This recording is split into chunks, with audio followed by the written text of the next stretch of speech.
Hey everybody, thank you so much for being here today. My name is Joy, my pronouns are she and her, and today we are going through the practice of 108 Sun Salutations. While I promise I won't make you watch every single one of them, I do want to take some time at the beginning so that you can use this practice whenever you want. This is a very unique and very challenging practice, but it's beautiful in that you can make it yours. You can make it suit whatever sorts of celebrations or trials you're going through in your life. So let me tell you a little bit more about it. The number 108 is very unique. It has so many different types of links and different meanings across culture and across history. I wanted to share some of those with you. So whether you're choosing to do this as part of a yoga practice, as something that is maybe done within the summer or winter solstice, the spring or fall equinox, or any other type of celebration or a season that you're going through, there can be so many different ways to have it be meaningful to you. So no matter what your background is, no matter what your beliefs are, likely there is some sort of a link that could be meaningful to you. And so I wanted to take some time and share a few of those with you. First of all, this can be related to multiple different types of religious beliefs. So 108 is very meaningful in the Buddhist and Hindu philosophies, in the number of different chants and mantras that can be completed. When you have a set of mala beads like this, typically there are 108 beads as part of this set. And so mala beads can be used by grabbing onto the beads and then moving all the way through one at a time based upon your chants or your mantras, so that you can count to 108 simply. If you don't have a set of mala beads, or if you're going to do this practice in more of a sun salutation, a Surya Namaskar, as we will do today, another option that you have is to choose something that is meaningful to you and count 108 of those. So today I have some beans that I have grown myself. They are simple dried beans, and they're meaningful to me, especially in the summer and winter solstice, because they represent growth and they represent sustenance. So in the summertime, it's more of a celebration of life, of the growth of the gardens, of nature. And in the wintertime, it is a reoccurrence, a re-coming back into hope for the growth that will come in the next year. So again, if we're talking about the solstice, those are the longest and shortest days of the year. The summer solstice is the longest, the winter is the shortest. Another way to use 108.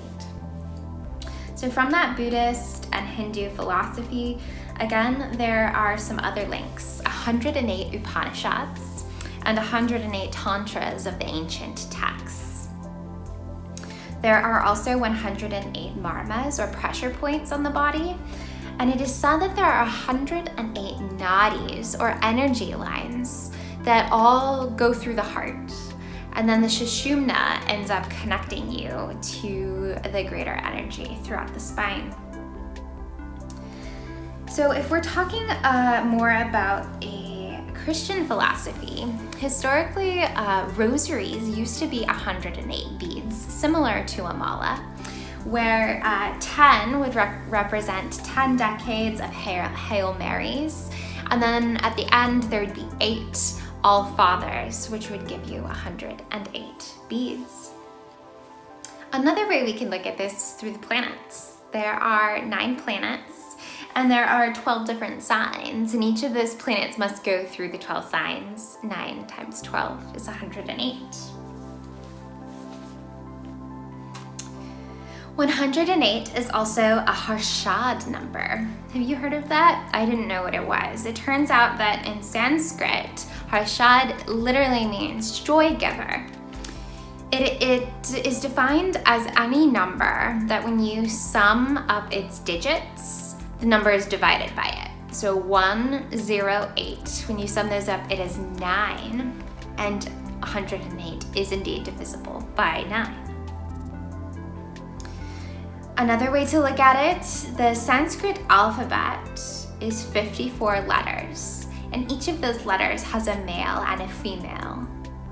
So that means 54 times 2, 108. A nature or mathematical relationship to 108 is the distance of the sun and the moon to Earth.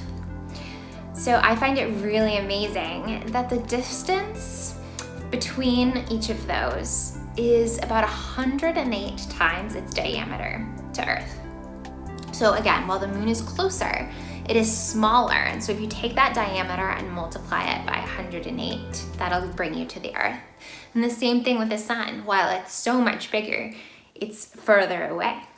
Amazing that it's the same number. And then, of course, we have some pop culture references as well. So if you're into baseball, there are 108 stitches within the baseball, and there are also 108 cards in Uno.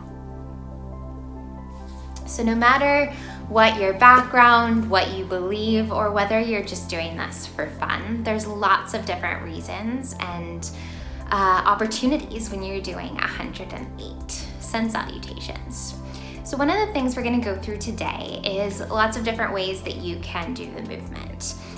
Some folks want to get really active, want to be really warm, and so I will show a full Sun Salutation process, and that's what I will film and speed up for you to watch, and you can go through this on your practice for yourself. There are also lots of modifications that can be done that don't at all change the practice. Instead, it might actually make it more powerful for you. These help us to make it accessible to all different people, no matter what your mobility, no matter what your strength. And that way, the practice of getting into that more meditative state can be really valuable. For me, I did this the first time a few years ago, probably, 7 or 8 years ago now. And it was really difficult for me, especially on the mental side of things. I really struggled to get through this. I went through all of the emotions, from being really proud and feeling really strong to really struggling, wanting to stop, regretting that I even chose to do this, and kind of questioning myself. I got into my mind a lot about things that I was worried about or things that I was processing through. And so this is a great way to get into that physical, meditative, challenging state. Again, let's give some options. I'm going to reset up my area so that I can walk through this with you. Again, for me today, I'm going to be using these beans, and I'm going to use them to be counting, so they will drop into the jar after each round of the Sun Salutation. Feel free to go as quickly or as slowly as you wish. I will give you some of those options here, and we'll get going. Thanks. Hello. Let's go through 3 different options today on your version of 108. Let's start off with the most still version. It can be 108 seconds, 108 minutes, or 108 repetitions of something that is meaningful to you. So all you will do is find a comfortable place. That can be in a chair, on the floor, in your bed, in a wheelchair, sitting on the ground, sitting on whatever it is that you may find yourself. And you will slowly, slowly ground down, feeling whatever is holding you. Close your eyes, tune into the breath, and begin. So again, 108 seconds really isn't very long. If you would like to do that meditation practice, you can do 108 minutes. That is quite a long time but it is more akin to the process of the physical sun salutations. It takes quite some time. Or if there's even a saying that is meaningful to you, a prayer, this can be perfect. Something I would generally recommend is for it to be in the same spirit. So whatever it is that you are either celebrating or working through, choose that same spirit. For a summer solstice, it would be something about growth and peace and nurture. Something maybe you're struggling with, you could have it be more geared towards healing and hope and regeneration. Consider for yourself. Another option while you are in a seated type position would to be 108 bows. So what you would do is, again, ground down, maybe drawing your hands together or onto the body if it feels better. And you're gonna dip the chin down and let it rise 108 times. So again, if there's a mantra, a meditation, a prayer that is meaningful, those bows can be really helpful. Let's get into a little bit more of an active version. Let's start off with a prostration.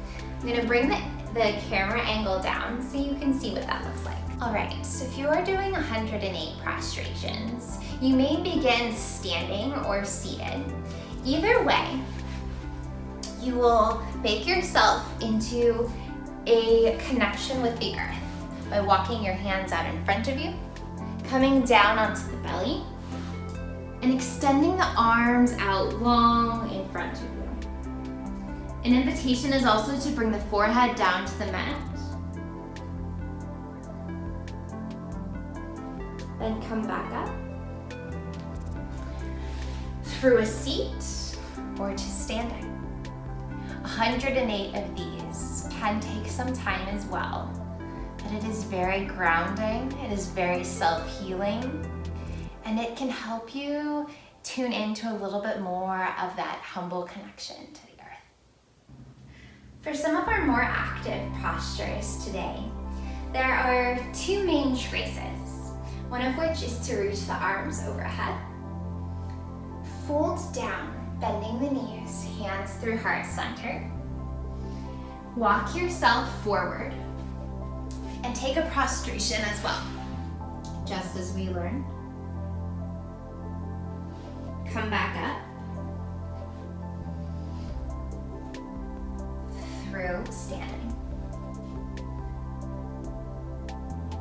If you are on a floor that allows there to be a little bit of slip and slick, an option would be to take a blanket or even a pillow such as this and lie it on the floor, hands down. And instead of walking your hands out to the prostration, you can slide it out. It ends up using a little bit more core work, but sometimes can protect the arms and sometimes get a little bit of a different energy for you. So consider trying that out. Finally, let's go through our full sun salutation that I'll be practicing. Come into standing. Feet are about hip distance apart. Shoulders up, back, rolling down the spine. Inhale, reach the arms overhead. Exhale, fold forward. Release the neck. Halfway lift. Lengthen through the spine. Exhale, fold. Walk the arms out into a plank pose. The knees can be lifted or lowered down. There's two options here.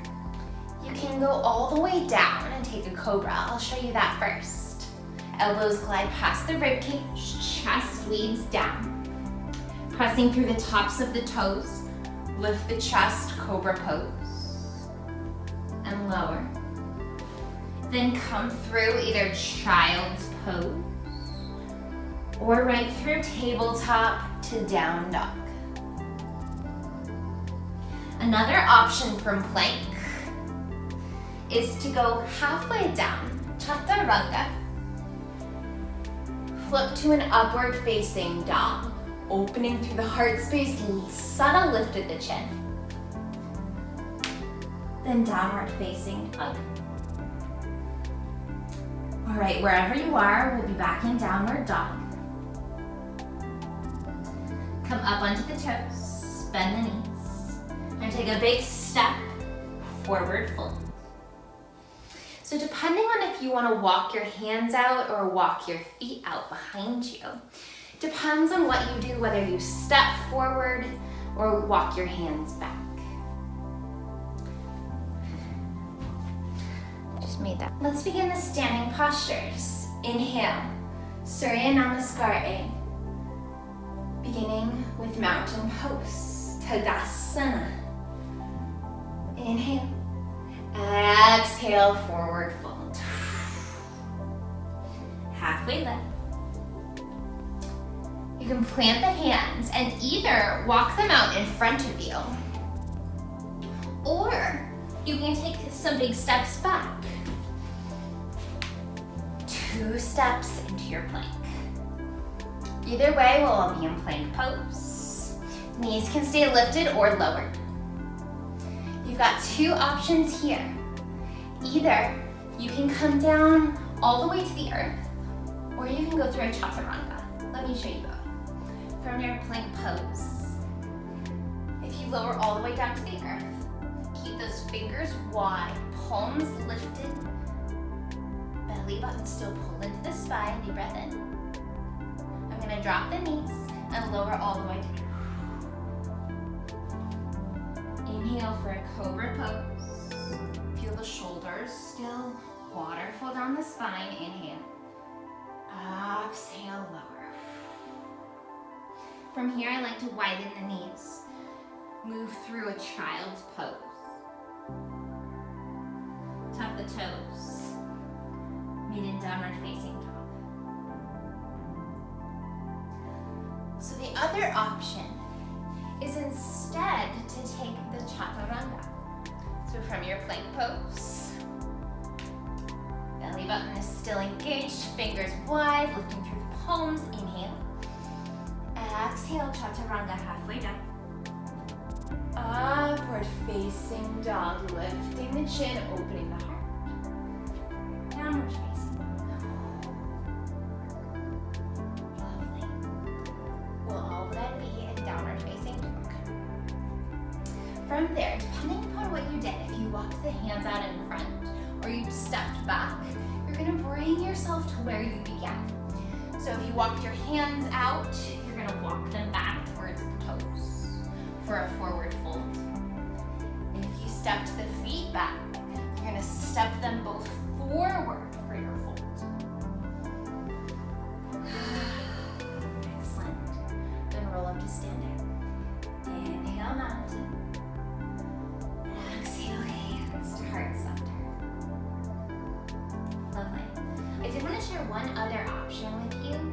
Depending upon how you're feeling, if you want a different way to get down without having to use the elbows quite so much, another way for you is to find a blanket or a pillow that can slide on your floor.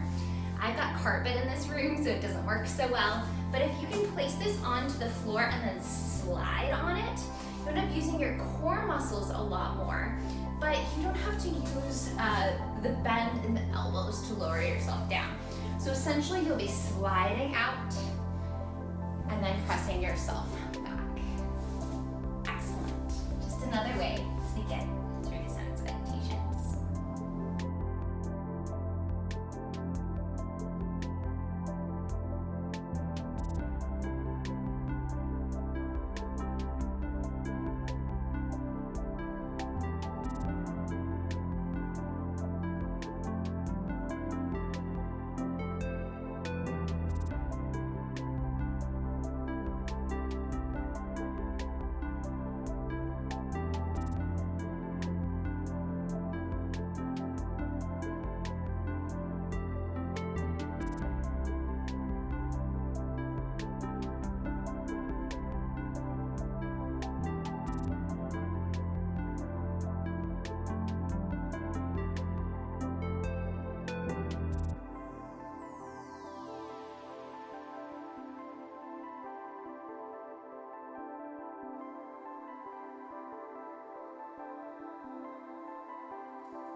All right, so I'm gonna get started. The way that I like to do this practice is I turn on my own music, usually start a little quiet and then ramp up to something more exciting. I will make a playlist available for you if it's something that you want to use. Otherwise, choose your journey. Find a way to make 108 meaningful to you and you only. This is about connecting with the world, connecting with your belief system, connecting with your body. Any of those are good and healthy and celebratory. For me today, I am finding a need to connect with nature. So I am particularly in tune to the light. Today for me is the longest day of the year. But you can use this again in so many different opportunities. I'll see you soon. I will be sharing this practice largely sped up. There will be a couple of moments that you can jump in and share a little bit of fun with me. But overall, what you'll notice in this sped up version is that after each sun salutation, I do move one of the beans from its original container into the glass jar, helping me to focus on the practice rather than on counting. In this practice, for me, I chose to focus on nature. The other thing you can notice is each round, I likely did a little bit differently. So in some rounds, I did the full chaturanga, up dog, down dog. In some, I ended up doing cobras to child's pose and back. This just was more related to how I was feeling than for any true purpose. I like to let this practice take over.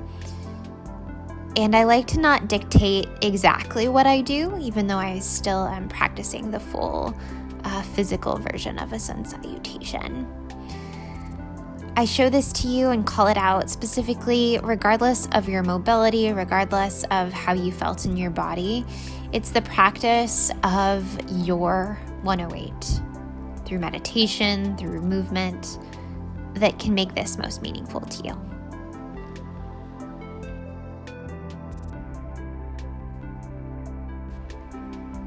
As I mentioned, all the different emotions come out here, and you can see through this round of sun salutations, I was having particular fun thinking about you, hoping to make you smile, and really just having a good time. I hope you do in your practice as well. We'll go back to speeding it up. And I'll meet you at the end when there's only a few more sun salutations for me to complete.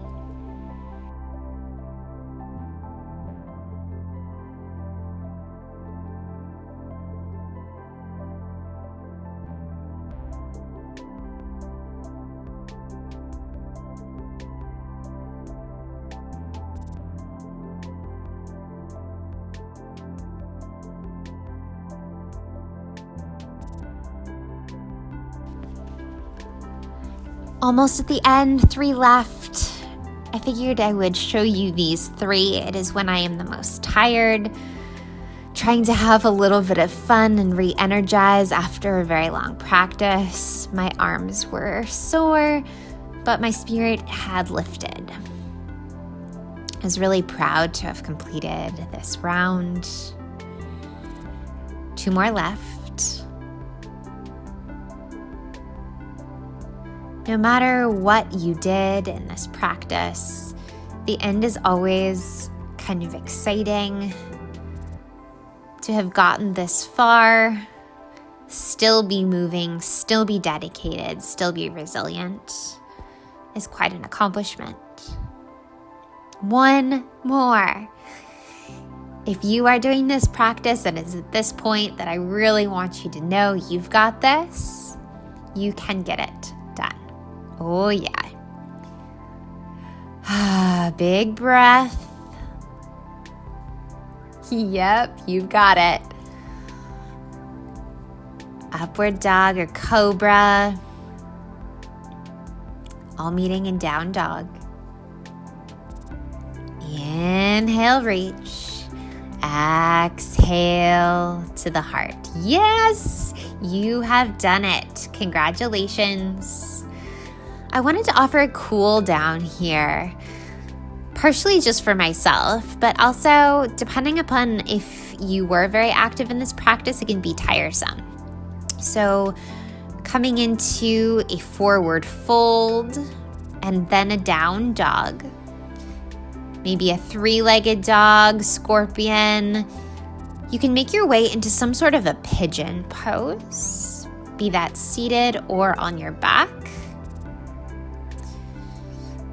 And my glutes were pretty tired at this point too, and so I thought it would be good to stretch and linger in this pose for some time. Wherever you are, taking very big, deep breaths. If you can feel it in your arms too, you can interlace your fingers, keeping the elbows on the mat and bend the hands behind the head. This helps to stretch out underneath the shoulders and the armpits. Walk yourself back up. Tuck the back toes and step it into a downward dog. If you did one side with the scorpion, please do the other side as well. Knee in towards the nose, glide it all the way to the wrist. Find it in seated or a reclined version of pigeon. Extend the arms out in front of you. Explore if this side is a little bit different. And if the arms feel good, go ahead and interlace the fingers, drawing them behind the head. Breathing into the back sides of the arms. Downward facing dog is where we'll meet, tucking the toes. From here, come into a seated posture, however it feels good to you. I find Sukhasana at the end of this practice, and I grab onto the latest mala I created, which I'd infused with extra energy of hope and peace. And I hold that in both of my hands and take time. For me, I counted to 108 to mirror the physical practice with a meditative practice, with low and slow breaths. Take your time here.